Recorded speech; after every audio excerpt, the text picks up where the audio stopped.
गर्मी बढ़ने के साथ कोरोना के केस भी लगातार बढ़ते जा रहे हैं, जो कि सरकार के लिए चिंता बढ़ा रहे हैं। मध्य प्रदेश में कोविड केस की संख्या काफी तेजी से बढ़ी है। प्रदेश में कोरोना पॉजिटिव लोगों का आंकड़ा 100 के पार पहुंच चुका है। इंदौर, भोपाल में केस एक बार फिर बड़ी तेजी से बढ़ रहे हैं। छोटे शहरों में भी कोरोना के मरीज सामने आने लगे। कोरोना से बचने के लिए सरकार ने लोगों को अलर्ट रहने की एडवाइस दी है। एक्सपर्ट्स कहते हैं कि सर्दी जुकाम होने पर घर पर अपना इलाज न करें, डॉक्टर के पास जाएं। कोरोना के सभी डोज जिन्होंने नहीं लिए हैं वो अपने डोज जरूर लगवा लें।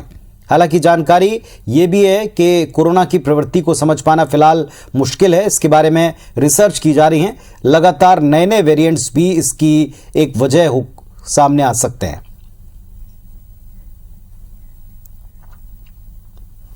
अभी जो हमारा ऑब्जर्वेशन है कि इसमें सीरियस केसेस कम मिल रहे हैं। मोस्टली वैक्सीनेटेड लोगों को बहुत मामूली सी बीमारी होकर ठीक हो रहे हैं। जो लोग एलिजिबल लोग हैं, जिनको हाई रिस्क रहते हैं, जैसे हेल्थ वर्कर्स हैं या जिनको बहुत भीड़ भाड़ वाले इलाकों में काम करना पड़ता है, उनको थर्ड डोज का भी ऑप्शन गवर्नमेंट ने खुला है। हमारा ऑब्जर्वेशन है चिकित्सक समुदाय का कि ये मामूली सिम्टम्स के साथ पेशेंट ठीक हो रहे हैं, लेकिन आराम की ज़रूरत रहती है।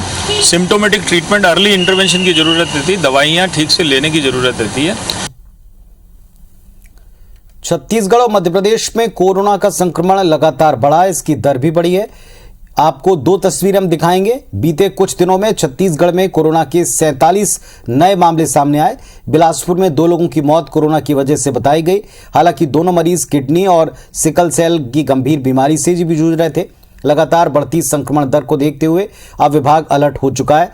10 और 11 अप्रैल को पूरे प्रदेश के अस्पतालों में कोरोना के इंतजाम को परखने के लिए एक मॉक ड्रिल की जाएगी।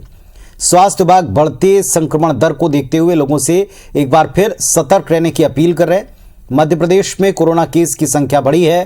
प्रदेश में कोरोना पॉजिटिव दर का आंकड़ा बढ़ता जा रहा है और आंकड़ा 100 के पार है। इंदौर, भोपाल में लगातार केस बढ़े हैं। छोटे शहरों में मरीज मिल रहे हैं। कोविड से बचाव के लिए सरकार ने लोगों को एक बार फिर एडवाइस देना शुरू किया है कि भीड़ भाड़ से बचें और कोविड प्रोटोकॉल्स जो आपको पता है उनका पालन करें। मास्क लगाएं, सोशल डिस्टेंस का पालन करें।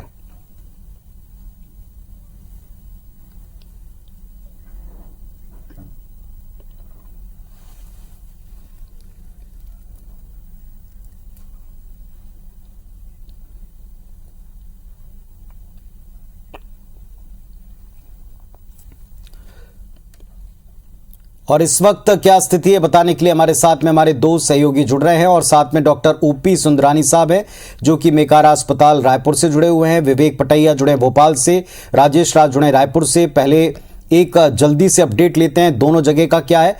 विवेक, पहले आप बताएं क्या स्थिति है मध्य प्रदेश की।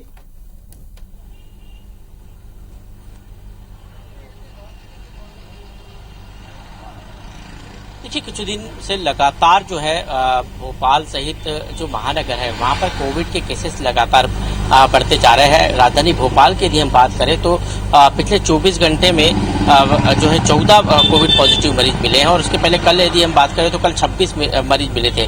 भोपाल में एक्टिव केसेस जो है वो 41 से ऊपर हो गए और पूरे प्रदेश में 101 एक्टिव केस है। मतलब आप समझ सकते हैं पिछले दिनों जहां आंकड़ा कोविड केसेस का 0 था वो अब बढ़कर जो है 101 के पास हो गया है। जनप्रतिनिधि भी जो है इसके शिकार हो रहे हैं। मतलब आप समझ सकते हैं कि भीड़ भाड़ वाले इलाकों में जो जा रहे हैं, जो सभाओं में जा रहे हैं, जो राजनीतिक पार्टियों के कार्यक्रम में जा रहे हैं, उनको भी संक्रमण जो है जकड़ रहा है। और यही कारण है कि रोडमाल नागर जो राजगढ़ के सांसद है बीजेपी के, उनको भी जो है कोरोना डिटेक्ट हुआ है और उन्होंने कल अपनी सोशल मीडिया पर इसकी जानकारी भी दी है कि उनके संपर्क में आने वाले जो है वो अपनी जांच करवा ले क्योंकि वो कोविड पॉजिटिव हुए हैं। तो कोरोना के केसेस लगातार बढ़ रहे हैं। इसका मतलब साफ है कि कोरोना अभी हमारे बीच में ही है, कहीं नहीं गया है। हालांकि एक बात ये जरूर है कि अस्पतालों में जाने की नौबत उन्हीं पेशेंट्स को आ रही है जो किसी न किसी दूसरी गंभीर बीमारी से पीड़ित है, लेकिन बाकी लोग जो है वो होम आइसोलेशन में ही ठीक हो रहे हैं। लेकिन सरकार अभी से सतर्क हो गई और मॉक ड्रिल की तैयारी कर ली है।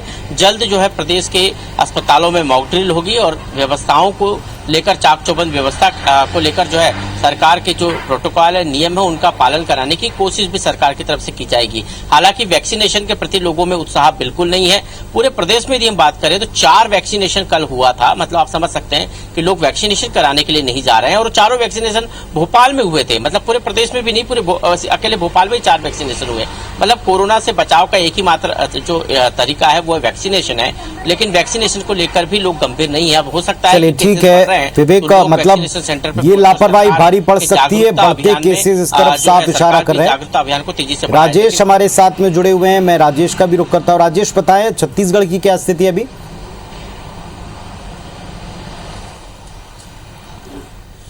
देखिए पुनीत, छत्तीसगढ़ में भी लगातार मामले बढ़ रहे हैं। देखा आपने आंकड़ों में भी हमने दिखाया कि बीते दिन 47 यानी कल 47 नए मामले सामने आए थे।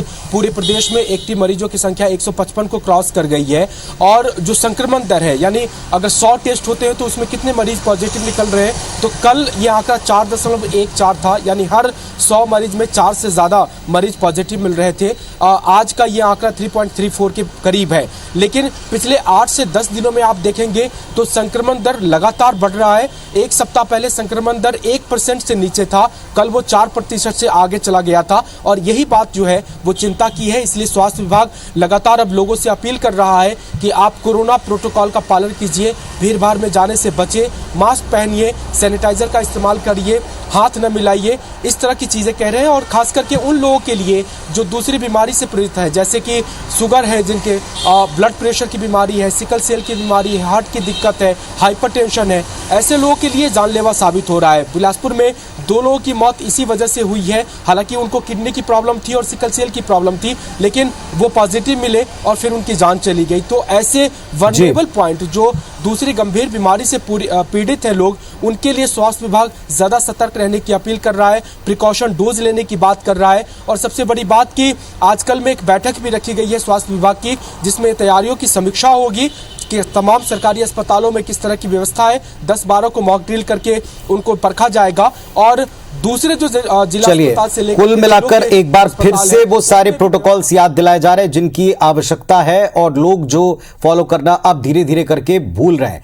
डॉक्टर ओपी सुंदरानी साहब हैं, वो एक ऐसे सदस्य हैं जिन्होंने कोरोना से लड़ाई में महत्वपूर्ण भूमिका निभाई थी, टीम का एक इंपॉर्टेंट पार्ट है।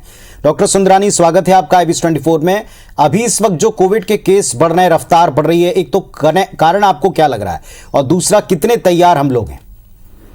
देखिए, पहली चीज कारण तो ये वायरस का नेचर है कि अगर हम एक स्ट्रेन के अगेंस्ट इम्यूनिटी डेवलप करते हैं तो वायरस जरा सा म्यूटेशन अपने जीन्स को माइनर चेंजेस करके फॉर्म बदलता है और वो वापस से ही इन्फेक्शियस हो जाता है। दूसरा, अगर वेदर की कंडीशंस फेवरेबल हों तो उसे स्प्रेड होने में मदद मिलती है। तीसरा, क्योंकि ये एक इंसान से दूसरे इंसान में फैलता है, जैसा कि पहले हमने सबने देखा है, तो इन्फेक्शियस नेचर है। जहां सावधानियां कम होती हैं, लापरवाही बढ़ती है, डिजीज का स्प्रेड बढ़ता है। तो अगर ये तीनों फैक्टर्स एक साथ मिल जाए तो डिजीज स्प्रेड होने लगती है। तैयारियों की बात करें, देखिए हमारे हॉस्पिटल्स पूरी तरीके से तैयार हैं। हम हर नंबर ऑफ पेशेंट्स को कैटर कर सकते हैं। हमारे पास अभी भी डेडिकेटेड कोविड आईसीयू और डेडिकेटेड कोविड वार्ड्स रेडी हैं with staff employed in them. तो तैयारियों में कोई कमी नहीं है, पर हम कोशिश ये करें कि हमें इन चीजों की जरूरत ही ना पड़े। डॉक्टर साहब, वैक्सीनेशन को लेकर के अभी क्या स्थिति है? और बच्चों का एक वर्ग था जो वैक्सीनेशन से पूरी तरह छूट गया है, एक वर्ग तक आके वो उसके आगे बहुत सूचनाएं नहीं आई। अभी किस वर्ग को खतरा ज्यादा है, बच्चों से लेकर तमाम वर्गों के वैक्सीनेशन की क्या स्थिति? देखिए, वैक्सीनेशन हमने अपने स्टेट में बहुत अच्छा किया हुआ है। जहां तक बच्चों की बात है, देखिए ये कुछ ऐसी चीजें होती है जिसमें जब तक आपके पास एक सॉलिड कंक्रीट डेटा ना हो, उनकी सेफ्टी और उनकी एफिशिएंसी को लेकर तब तक हम उन्हें ह्यूमंस पे नहीं दिया जा सकता। तो जब तक वैक्सीन को लेकर एक रोबस्ट डेटा नहीं आ जाता, तब तक उनको बच्चों पे यूज करने के स्ट्रॉन्ग रिकमेंडेशंस नहीं आ जाते, तब तक हमें वेट करना होगा। दूसरी बात, सिम्टम्स की सीवियरिटी को देखें तो पहले भी हमने देखा कि बच्चों में सीवियर सिम्टम्स नहीं मिले। समाउ हमारा इम्यून सिस्टम ऐसा है कि बच्चों में इम्यूनिटी अच्छी मिली इस वायरस स्ट्रेन को लेकर। यंग हेल्दी एडल्ट्स में भी वैक्सीन इस स्ट्रेन को लेकर अच्छी इम्यूनिटी मिली। रिस्क फैक्टर्स वापस से वही रहेंगे जो कि हर बीमारी में होते हैं, हर बैक्टीरियल हर वायरल इन्फेक्शन में होते हैं। डायबिटीज, किडनी के मरीज, कैंसर के मरीज, बुजुर्ग, कार्डियक पेशेंट्स, जिनकी इम्यूनिटी कम है, विशेष ध्यान इनका रखना होगा। और इनका वैक्सीनेशन बहुत अच्छा हुआ है, बट फिर से वैक्सीनेशन डजंट मीन्स कि हमें इन्फेक्शन नहीं होगा, वो सीवियरिटी को कम करेंगे।